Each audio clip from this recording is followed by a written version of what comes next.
चंपा park Bilaspur में देवभूमि स्वर्ण संगठन के पदाधिकारियों ने गत 16 मार्च को शिमला में स्वर्ण आयोग गठन की मांग को लेकर किए गए संघर्ष के कारण 3 प्रमुख नेताओं रुमित ठाकुर, मदन ठाकुर व दीपक चौहान को रिहा करने की मांग की है। इसी संदर्भ में संगठन के पदाधिकारियों ने आज चंपा पार्क बिलासपुर में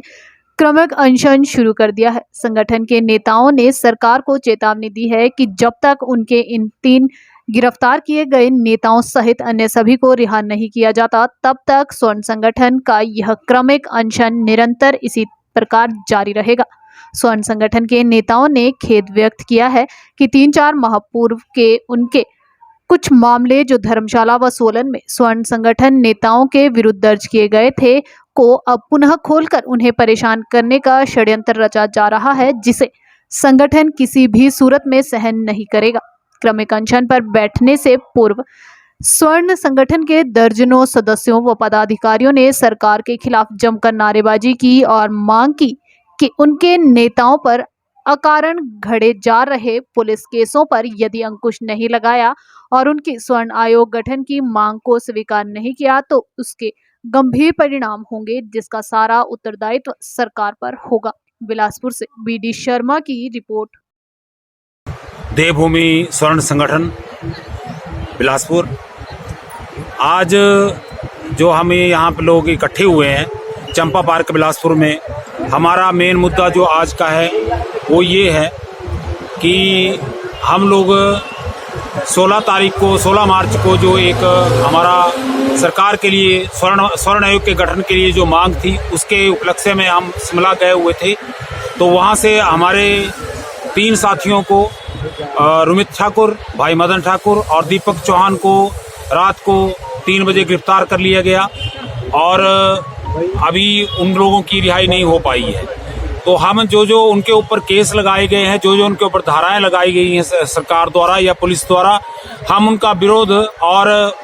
विरोध प्रकट करने के लिए और उसके खिलाफ रोष प्रकट करने के लिए यहाँ इकट्ठे हुए हैं। और आज से हमारी भूख हड़ताल जो है, क्रमिक भूख हड़ताल चंपा पार्क बिलासपुर में शुरू हो गई है।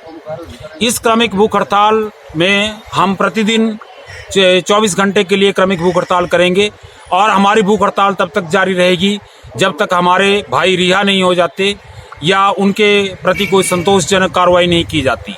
हमारी मांग रहेगी सरकार से और माननीय मुख्यमंत्री महोदय से कि आज 3-3 महीने बाद एक धर्मशाला का कोई केस हुआ था 10 दिसंबर को, उसके वो भी दोबारा खोल दिया गया 3.5 महीने बाद। आज पता चला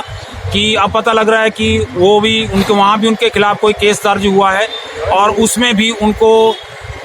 शिमला के बाद उनको वहाँ हिरासत में ले लिया गया। अभी सुनने में आया है कि कोई सोलन में भी कोई केस है पुराना, उसमें भी अब उनको उसके बाद हिरासत में लिया जाएगा। हम पूछना चाहते हैं हिमाचल प्रदेश सरकार से कि ऐसे कौन से कानून हैं, ऐसे कौन सी धाराएं हैं जिसके अंतर्गत 3.5 महीने बाद, 4 महीने बाद, 6 महीने बाद केस ओपन किए जा रहे हैं और हमारे भाइयों को बिना वजह तंग किया जा रहा है। इस वक्त हमारे लगभग 10 से 11 लोग जो हैं वो पुलिस की हिरासत में हैं और उनका कोई पता नहीं लग पा रहा है कि कौन सी धाराएं उनके ऊपर, कौन से केस उनके ऊपर दर्ज किए गए हैं और प्रतिदिन नए केस दर्ज हो रहे हैं। हम उसका विरोध प्रकट कर रहे हैं। हम पूर्ण तौर पे सरकार को ये बताना चाहते हैं, ये चेतावनी देना चाहते हैं कि हमारे भाइयों को बिना जांच के जो ये धाराएं या केस जो लगाए गए हैं उसके जांच किए बिना जो दोषी हैं, हम ये नहीं कहते कि जो दोषी हैं उनको सजा मिलनी चाहिए, लेकिन हमारे भाइयों के खिलाफ, जो स्वर्ण योद्धाओं के खिलाफ,